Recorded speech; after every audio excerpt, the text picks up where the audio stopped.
Hey everybody, this is Devin with Homeschool House Calls, and I am here with Susan from Homeschool and Supermoms Hi, and everybody. Amanda from Illuminate Communicate. You And got she's it. back. I know y'all loved her last workshop, but today we're going to talk about something a little bit different. My child needs speech therapy, but I don't have time, which sounds like me. Busy Sounds like moms. This is the perfect workshop for busy moms, isn't busy it? moms, yes, Is there are such a thing as a not overwhelmed. busy mom? Is there? I No, don't even know. there's no such That's thing No, as really. impossible. There's not. I think all moms are busy. Yeah. We're Yeah. That's busy and we part of feel the job overwhelmed. description. And so maybe they don't think, maybe it's not that they don't have time. Maybe they're overwhelmed and there's so much going on. It feels like you're adding one extra thing and you don't know how to Yes. do it. Miss Amanda is going to help us out. Indeedy, indeedy. If you ever visit my website, you will see that one of the things that I want folks to do is to find focus, because when you are overwhelmed with all the things, speech therapy is incredibly overwhelming because it's huge. It is a huge It's thing so and it much. feels like it carries such a giant weight. So finding focus is so important. Okay.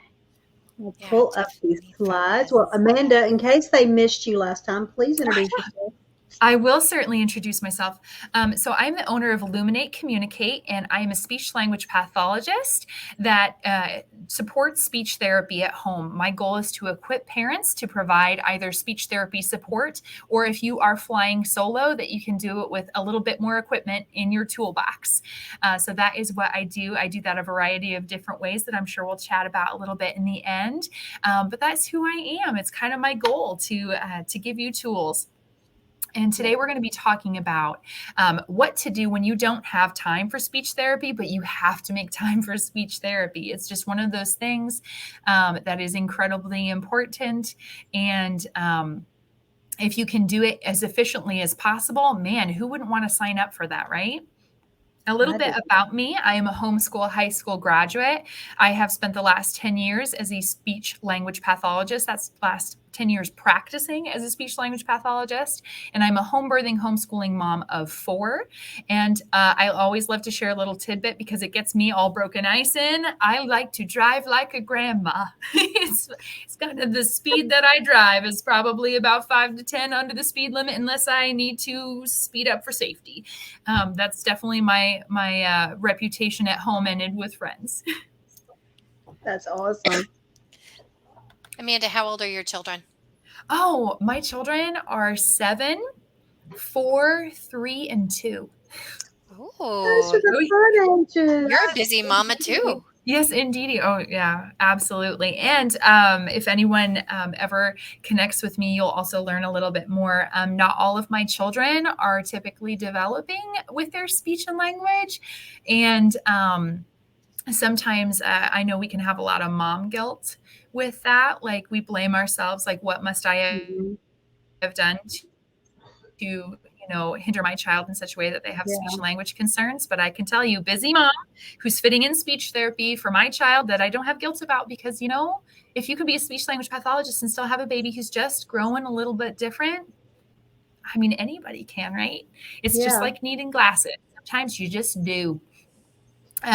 But today our goal is going to be to give you at least one idea to make speech therapy fit into even the crazy busy days a little bit better.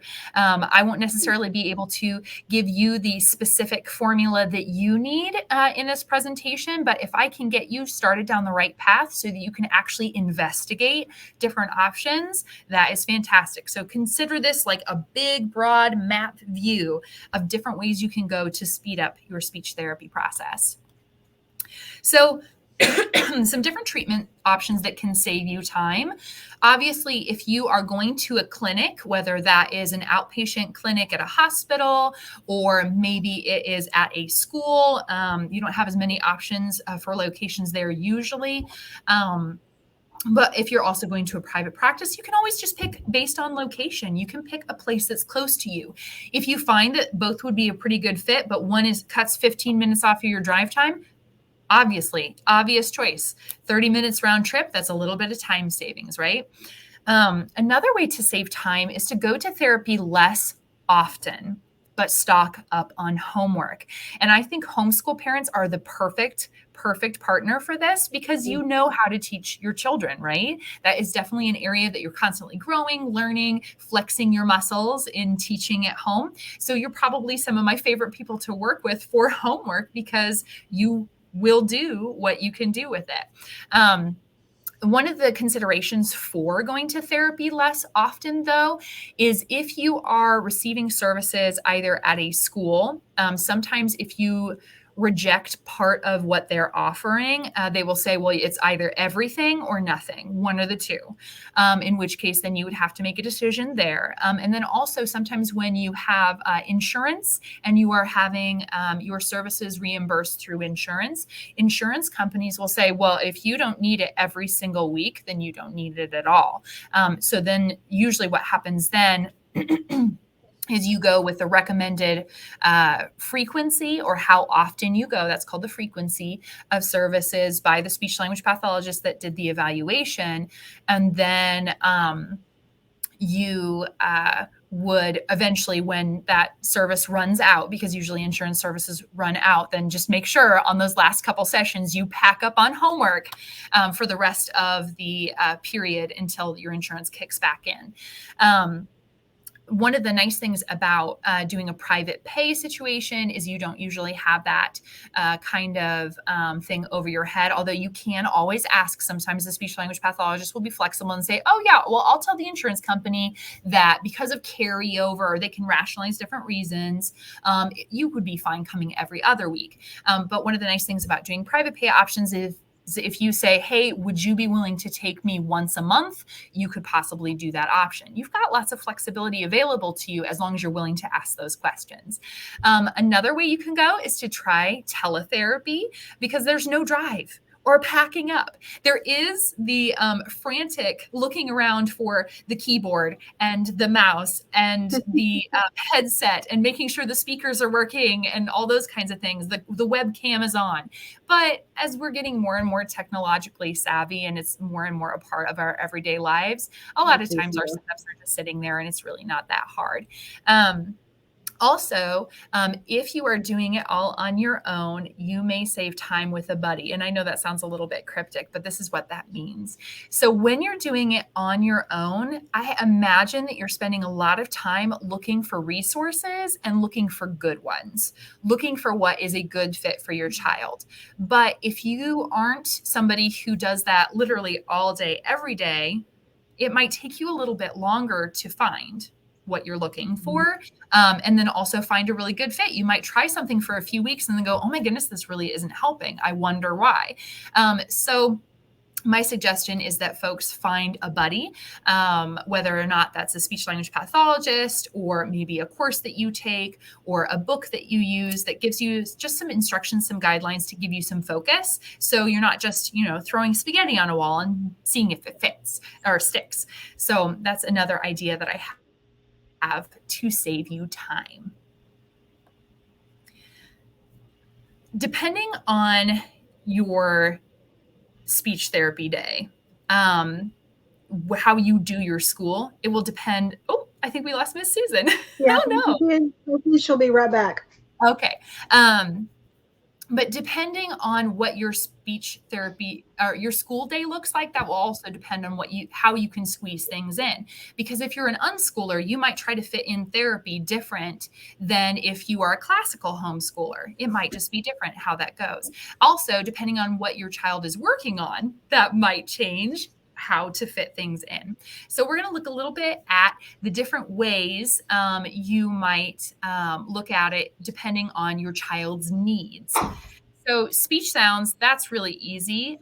Quick drill. So I put down let's go because that's my let's go.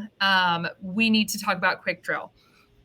Quick drill is a program that I like to do. Many other speech language pathologists like to do it. It's not something you can necessarily look up and go, quick drill program for speech therapy. You might not find it that way. But quick drill is a way of doing speech sound therapy. So if you have a child who has trouble with their L's, for instance, It is a way of doing therapy incredibly quickly and with a lot of focus and high repetition. It's called high dosage quick drill. And what you do, and I love to do this with a kindergartner, 3-year-old, you name it, for 5 to 8 minutes, sometimes 10 to 15 minutes. And our goal is not to, play Candyland while we are doing our sounds and, oh, you said the sound 2 times. All right, you get to take a turn with Candyland. All of a sudden that makes that take up more and more time because you're doing all that busy work, all that fluffy stuff. And it can be fun. You can use it for motivation if you need to. But I have found when you're interacting with children back and forth with that kind of popcorn style, oftentimes they're so motivated by the interaction, you don't need all the extra fluffy stuff. You don't necessarily need a printable. What you need is repetition. And we need 60 to 150 repetitions in a high dosage drill to get us progress. And a lot of times when we're sitting there with Candyland, we're not getting 60 repetitions at all. We might be getting 20, maybe.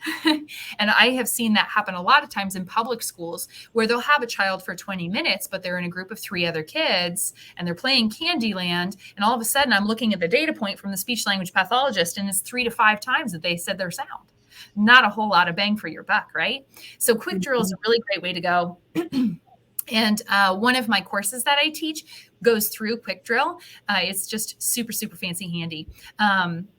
But then another one, when you are looking at a child who needs to develop basic language skills, I love this one. This one's really close to my heart. You can do things that are organic to your day. So you're not going to sit down and do speech therapy. You're going to change the way you interact with your child so that it grows their speech and language. I like to tell parents because a lot of times when I introduce this type of strategy, they're thinking, oh my goodness, it must be my parenting. My parenting must have been the problem. If only I was doing this style of parenting, my child wouldn't have speech and language concerns. And it's actually very different than that. Good parenting is wonderful parenting regardless. But speech and language strategies are something that you add to good parenting that sometimes is different than good parenting, that a child who has speech and language needs. It's a separate need. You don't give glasses to every child as good parenting, but you give glasses to the children who need it as good parenting. And these 4 strategies for teaching and tweaking language, they are just fantastic. They're individualizable, and they are narration, modeling, recasting, and expansion. That's a course that I will be teaching in June. And those are strategies that speech-language pathologists use all across early intervention from the 0 to 3 all the way up through preschool and kindergarten for language learners, first language learners, and kids who are still working on how to conjugate their verbs. Like a kid who comes up to you and they say, hey, him took my toy. And you're like, he took your toy?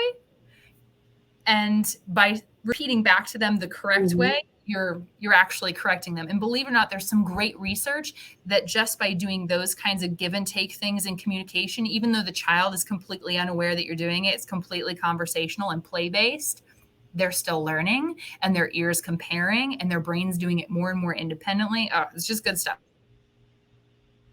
I could talk about that forever. But when you don't have to sit down and do speech therapy time, that saves you time. You can be washing dishes or folding laundry and doing those types of strategies. Those kinds of strategies are just super handy for doing it online during your busy day. For higher level language, I love to put that within your unit study, within your curriculum, depending on what kind of curriculum you're doing. Obviously, unschooling is a little bit different, but when you're working on higher level language, a lot of times you can just put that within your curriculum and kind of do both things at the same time. You're focused on the academics, but then you're also bringing in that perspective from the speech side of things. Like, for instance, maybe you guys are working on a report, but you know that your child has a difficulty using both spoken and in written language. Words like and, but, because, and so, those conjunctions, they have difficulty maybe putting in clauses. Work with it from a speech therapy lens and an academic lens at the same time, double bang for your buck, and potentially less frustrating on both sides. Very, very fun how that works. For higher level social language, so maybe conversational skills, perspective taking, what you can do is pre-teach on your way to co-op. Let's say you're about to go to co-op and you're saying, hey, last time you met Sarah, she said, I like your dress. And the other girls laughed. What do you think was different between I like your dress and maybe if she would have said it this way, I like your dress? What was different? And then you can talk about nonverbals and you pre-teach. And then you go in and if, some different uses of prosody or that intonation, the sounds of speech change that tone of voice when they're interacting with their friends, you can facilitate in different ways. And then debrief afterwards on that drive home. Again, just constantly teaching in life. Doesn't that sound like homeschooling? Yes, that just probably sounds exactly like homeschooling, where you're just taking every teachable moment. Speech therapy can fit like that. But the bottom line that I wanted to give you was cool printables, extra games, etc., are not always as necessary as we think they are. And there's reasons for that. So when determining whether or not something is essential or extra, the questions I would ask you, is it distracting? Does it distract from the goal? If they're sitting there and they're focused on who's winning Candyland, are they focusing on their L sound or not? Does it decrease generalization? This is one for language skills especially.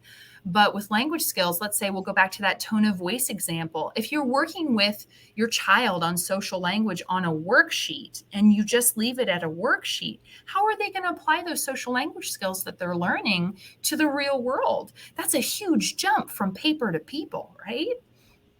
And then also, is it a lot to plan? Is it overwhelming? Is it keeping you from doing the actual interactions? Because I would argue 30 minutes planning something versus 5 minutes planning something and 25 minutes, actually just coming alongside it and generalizing it to the real world, I'd say that second package would be much more beneficial. In fact, that's a lot of what we do as speech-language pathologists is we're trying to track a child from worksheet to people or from being, in need of constant cues and modeling to being incredibly independent where they internalize strategies, they internalize knowledge. So if your planning is kind of getting in the way with that practice, then maybe it's a little too much. Of course, maybe it's fun too. Don't think that I'm like saying never play Candyland or never play different fun things. But sometimes you need to step back and go, well, is it essential or extra?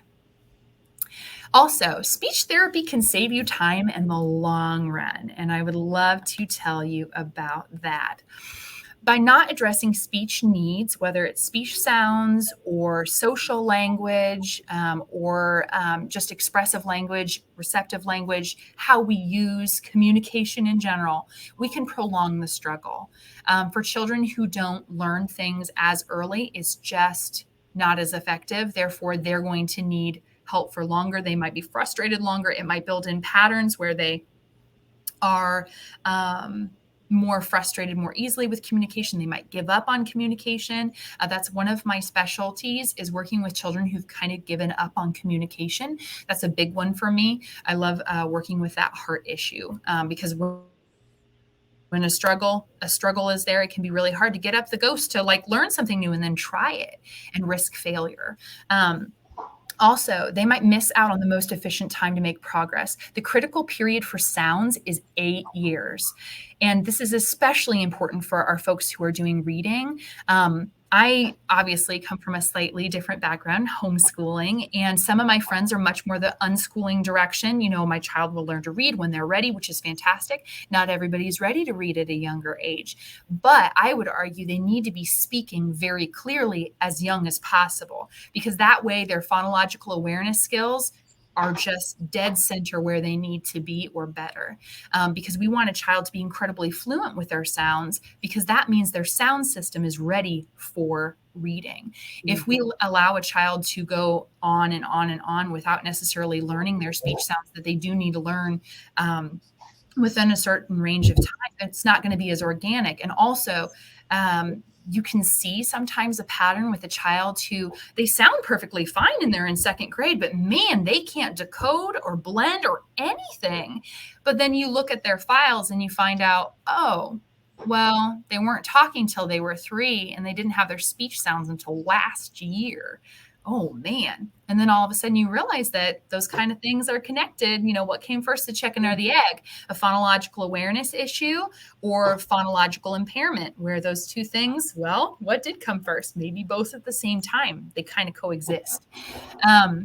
With language, always the earlier the better, the earlier the better. If a child is behind, I love just giving them a little bit of a boost so they can catch right up. And in general, it can make other academics tougher.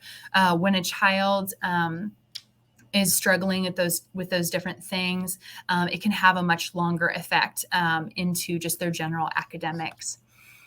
So I wanted to include this slide because a lot of mamas might be panicking. Help, my child is older than 8. What do I do? But I wanted to really share they can still make progress. It can be tougher.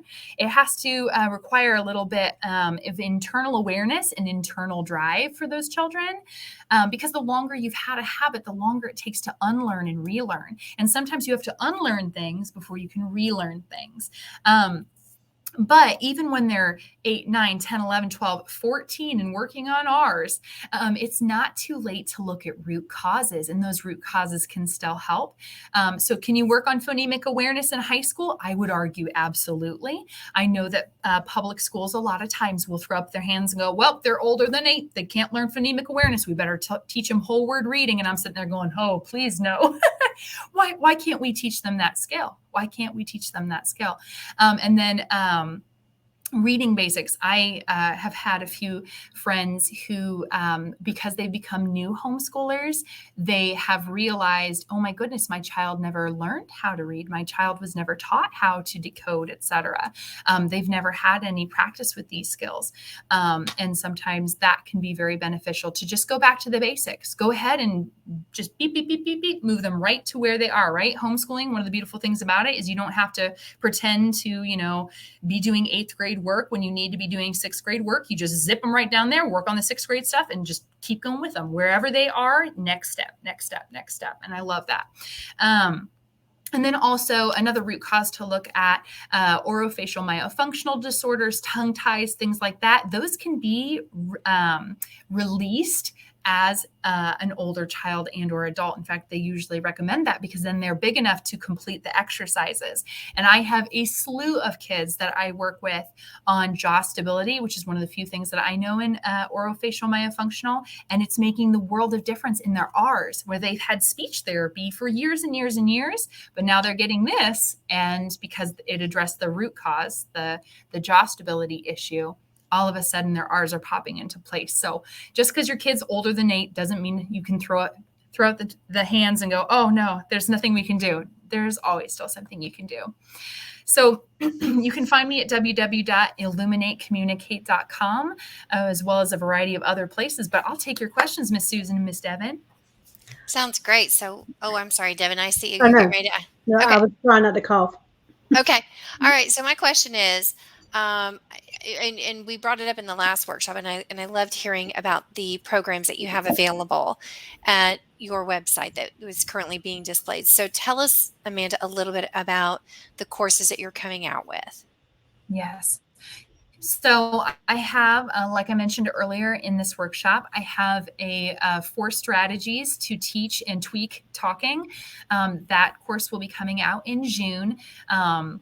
That's going to be like little itty bitty mini lessons, little bitty video and podcast lessons, just depending on what a mama needs, and tiny little pocket. I'm calling it pocket lesson plans, so that you don't have to, print off worksheet after worksheet after worksheet to go through the process of learning it yourself. It's very functional, very much results over the visuals, like how it's packaged. Very in it the moment we start. You're going to be working on it, which is very fun. That'll be coming up in June. And then my Teach Any Sound course that's going to be coming up in July. And the reason why there's a delay is because it's going to be huge because there's a lot of speech sounds. But I want to walk people step by step through the teaching of sound practice, because although there are some great resources on YouTube on how to make certain sounds, and even maybe sometimes different ways to give cues for teaching a child how to do a sound, there's not a whole lot out there on how to structure your practice to get good results and how to pick a target to get good results, especially when a child has multiple sounds that are in disorder. The order in which you tackle it sometimes makes a huge difference. I'll give a little teaser. If you teach the Z sound, usually the S sound comes too. Crazy, huh? I think That so. is. That is. It's amazing. So I also know that you have a Facebook group.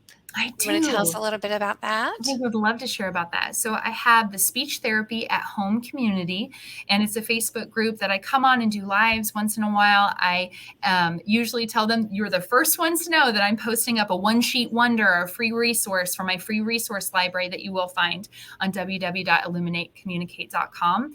But we get together and people ask questions. We kind of talk through the emotional aspect as well of being a parent of a child who has speech and language concerns, because that's a pretty heavy subject as well. So it's just a great place for support and for community, and also for picking up little hints and tips and tricks from time to time as well. I think it's Wonderful. amazing. Yeah. Facebook group sounds wonderful with all these great tips in it. So that sounds really neat. Now, that being said, I know that you're available in both Devin's group and in Yeah. my group. So if people have questions, they can just Tag simply, me. yep, Tag me. Yeah. tag you, make a comment below the workshop, and we will make Mhm. sure we connect you with Amanda. Yes. It's you just always have so much information, Amanda. It's wonderful. I'm glad, and you say it so nicely, because I was sitting there thinking, well, so much information could also mean that I just overloaded everybody. But No, honestly, no, it's no, no. kind of a It's drop just in that I think bucket. yeah, I think mothers get overwhelmed and they don't know what's out Yes. there and they don't know where to find resources. They don't know if what they're doing is normal. And you gave Yes. me a lot of great tips on how to fit it into your day. That's what I was shooting for. Absolutely. If you can only pick one, fantastic. And feel free to comment below. Like, this is a way that I fit speech therapy into my day, so that you can share and learn from other mothers, because that's the way it should be. That's part of what our Speech Therapy at Home community does, where folks are sitting there going, Yeah. hey, this is what I did and it actually worked. Give it a shot. Yes, definitely. It's a Yeah. fantastic Love thing. it. I love that idea of making those comments because I love, really and truly while you're doing laundry, you're folding clothes. It's a perfect time, Yes. washing dishes. It's a perfect time. Yeah. If your mouth is free, you can do speech therapy usually. Yeah. Yeah, and I'll tell mamas with littles they'll want to automatically jump into a curriculum, and I'll say, no, read to your baby and talk about the world Mhm. around you all day long, Yes. because Yes. I do that. I don't know what you called it, but mirroring and back. It's like the kids will say something to me, and I'm like, Yes. oh, he did that. So you're practicing proper speech because they're learning. I mean, babies Mhm. are made to learn. Yeah, absolutely. And with those, it's so effortless. Once you get it going, it's so effortless. And most moms that I teach these things to, they're going, I do that, but I don't do it quite that way. Oh, but I do that. And that's such a great confidence boost to know these things are just little pivots, very purposeful, very pointed, very, very specific pivots, but Yeah. they're still related to your good parenting. They are still related to those healthy interactions that you're having with your child. For instance, one, when you're repeating back that you affirm first instead of correct. So if somebody comes up to you and this is an example that I use in a workshop that I'm doing for a summit. And if a child comes up to you and says, Ma, I want me, Ma. And you're sitting there going, well, we're on the beach and his brother has the beach ball. Oh, Mom, I want the beach ball. And all of a sudden the kid's like, yeah, Mom, I want meatball. And all of a sudden you're like, yes, I heard a bee sound in there. We have a victory. Because just that affirmation, when you affirm them, they're more likely to go, yeah, I'm going to repeat it right back because my mom says I'm a winner. I got it. She affirms my ideas, even if my sounds aren't perfect. She affirms Yeah. always affirm that idea, because we never want a kid to shut down. We always want them bringing groceries to the table so we can get better and better at cooking dinner, is what I like to say. Because speech sounds we can fix. Language, we got to get that. We got to get that immediately. But yeah, those little things, those little tweaks where you're repeating, but you're affirming first. You're repeating, but you don't make it a question, because then they're going to be like, the answer is yes or no, but obviously you already know the answer. You're my mom. We're like psychically connected, those kinds of things. Yeah. Yeah. Oh yeah. There's little tweaks, but they make a big, big difference. That's awesome. Yeah. Amanda, this was wonderful. Thank you. Yeah. Thank you so much. This has been an absolute treat. Obviously, we've been talking a lot in between, getting to know each other. And I just really appreciate all of that you guys do, and you guys allowing me to come and talk about what I get so excited about. Well, we're grateful for the information. I know all of our parents are as well. So thank you. Much appreciated. I cannot wait to see questions and comments. Like I tell people all the time, I love questions. They are inspiring to me. So shoot them out. Sounds wonderful. Well, we're going to wrap it up. Mamas, if you have questions, you can drop them below. Amanda is in the groups. She's one of our mamas, and she's one of your mamas, and she's got a great group. We'll put the I'll make sure the link is upstairs. Above. Very good. Very good. But anyway, y'all have a great day. Great night. Y'all, we'll see y'all soon. Let us know what you need, what subjects you want to hear about, and we will try to get Amanda back with some more interesting stuff, like picky eating and stuff like that. Yeah. Feel free when you're dropping things in the comments, share what is something related to speech therapy you'd love to learn about, because even if I don't do it here in this group, maybe it's not quite, what you guys are shooting for. She has freebies on her website. I do. I have a free resource library. And when I do talks like this, eventually, especially the ones that I do in my Facebook group, they make their way into my free resource library as well. And I'm actually currently working on a homeschool parents guide to speech therapy. I have a starter kit for Indiana already live, but I will be putting the finishing touches before June. I will be putting the finishing touches on my 50-state version. I've already collated all the contact information for special education departments in all 50 states, all early intervention programs for all 50 states and District of Columbia. So, that's wonderful. That is amazing. See, she's awesome. Well, thank you, Amanda. I have enjoyed my time with you and with Susan. Yeah, thank you, Devin. Thank you, Amanda. Thanks, everybody, for keeping along with the ride. I know it was fast and furious and lots of information, but it's good stuff. So thanks for sitting through it. Thanks, everybody. Bye.